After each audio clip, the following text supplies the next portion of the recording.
నందనార్రని ఒక భక్తుడు. ఒకప్పుడు ఆయనకి చిదంబరం వెళ్లి నటరాజస్వామి దర్శనం చెయ్యాలి అనిపించింది. యజమాని దగ్గరికి వెళ్ళి అడిగాడు చీకటి పడుతుండగా, అయ్యా రేపు చిదంబరం వెళ్లాలనుంది, నటరాజస్వామి దర్శనం చెయ్యాలనుంది, నేను వెళతాను, నాకు అనుమతి ఇవ్వండి అని అడిగాడు. ఆయన మహా ఐశ్వర్యవంతుడు, మంచి మదోన్మత్తుడై ఉన్నాడు. ఎందుకు పంపించాలి పాలేరుని, వీడితో పని చేయించాలి తప్పనుకున్నాడు. తప్పకుండా వెళ్ళు, ఆ ఒక్క మాటే వినపడింది నందనారికి. సంతోషపడిపోయాడు. ఆయన అన్నాడు, ఇవాళ రాత్రి మనకున్నటువంటి 500 ఎకరాల పొలాన్ని నాగలి పట్టి దున్ని, విత్తనాలు చల్లి, పంట పండించేయి, కోత కోసేయి, గడ్డి తీసుకెళ్లి వాము వేసేయి, ధాన్యాన్ని అంతటినీ కూడా దులిపేయి, ధాన్యాన్ని బస్తాలకెత్తేయి, ధాన్యాగారాలకి తీసుకురా, అంతా కూడా శుభ్రంగా సంరక్షణ చేయి, పంట పొలంలో మళ్ళీ ఎక్కడా ఒక్క గడ్డి పరక లేకుండా తీసేయి, చిదంబరం వెళ్ళిపో అన్నాడు. ఆయనకి ఇవన్నీ వినపడలేదు, ముందు వెళ్ళిపో అన్న మాట వినపడింది. సంతోషపడిపోయాడు. తర్వాత ఇవన్నీ వినపడ్డాయి. అలాగే అన్నాడు, వెళ్ళిపో అన్నాడు కదా అన్న సంతోషంలో గబగబా పొలానికి పరిగెత్తుకొచ్చాడు. కటిక చీకటి, రాత్రి 7-8 అవుతోంది. తెల్లవారేటప్పటికి చిదంబరం వెళ్ళాలని కోరిక. రాత్రంతా నడిస్తే కానీ చిదంబరం వెళ్ళలేడు. అవుతుందా?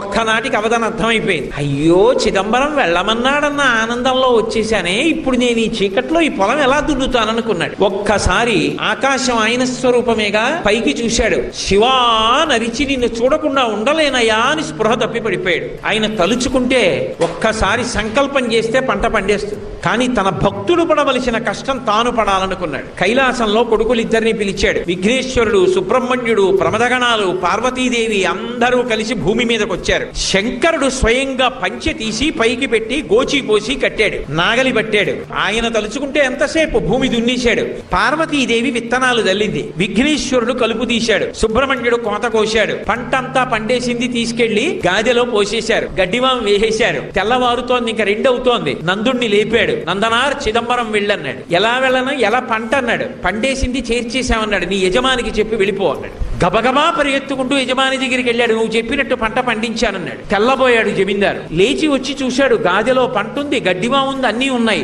అర్థమైంది శివానుగ్రహం అంటే ఏమిటో.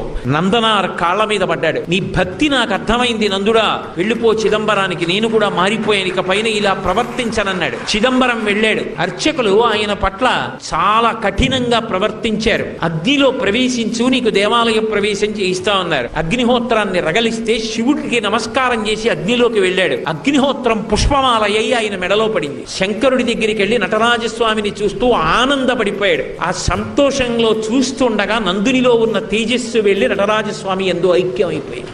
కారుణ్యామృతవర్షిణం, ఆయన దయకి హద్దుందా? ఆయన్ని నమ్ముకున్నవాడు పాడవుతాడా?